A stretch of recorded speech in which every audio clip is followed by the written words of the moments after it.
I had a personal decision to make.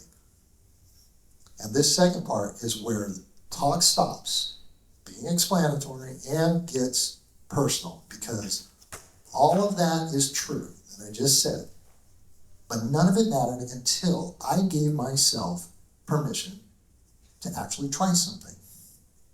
And I call this beginner's license. And honestly, a lot of us need someone to hand this to us out loud. Fear is normal.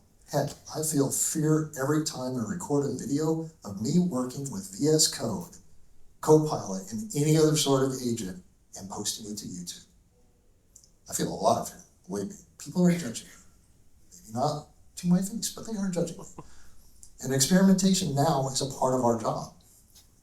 You don't need to be an expert. You don't need expert status to contribute. You only need to be 2 or 3 chapters ahead to lead. And the last one really matters to me. I am not 50 chapters ahead of the room. In fact, I am not standing on a mountain of secret knowledge. I am usually just a little ahead because I tried something, learned something, and then turned around to share it. And that is enough. In fact, for a lot of teams, that is exactly what leadership looks like right now. So let me show you what my beginner's license looked like in practice. I built a small Cynefin-based MVP in an afternoon.